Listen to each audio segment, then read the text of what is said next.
Someone asked this at an industry panel recently. Has a single dollar of working media actually moved through an agent autonomously, or is every so-called agentic buy still waiting on a human to click approve? Fair challenge. So let's answer it first and then walk through what one of these campaigns actually looks like end to end. Yes, real dollars have moved.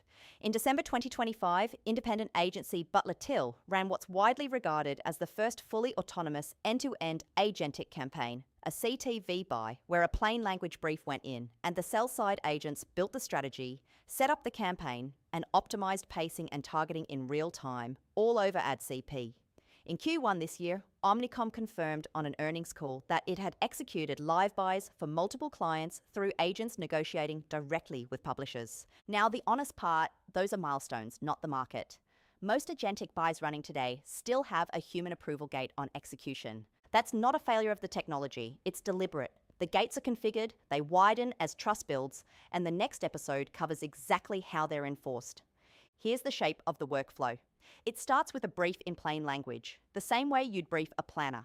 Your buyer agent, sometimes called an orchestrator, translates that brief into a standardized request and sends it to every seller you want in consideration in one pass. On the other side, each publisher or platform runs a sales agent. It knows that seller's inventory, pricing, and formats, and it responds to the brief the way a good account team would, except in seconds. In AdCP terms, this is product discovery. You ask in natural language, the sales agent answers with actual products. This is the step that quietly fixes one of the oldest problems in media. The proposals come back structured and comparable. Same fields, same format, side by side. Not 4 PDFs in 4 templates arriving over 2 weeks. If the plan needs audience or contextual data, signal agents plug in here, activating the data you've chosen against those products. Then the buyer agent, or the human reviewing its recommendation, picks. The buy is created directly with the seller. Terms locked, and that if a governance agent is configured, a binding check runs before any budget commits. What that check is and why it holds is the next episode. Once live, every seller reports delivery back through the same protocol. So instead of stitching together reporting from 5 platforms with 5 definitions of an impression, your agent sees one normalized view and optimizes across all of it, shifting budget to what's working, flagging what isn't, and escalating anything that crosses the thresholds you set. So, do you jump straight to fully agentic or start AI-assisted? Wrong framing. It's a dial, not a switch. Most teams start with agents in recommendation mode. They plan, compare, and propose, and humans execute. Then, routine actions go autonomous, then optimization within limits, then more.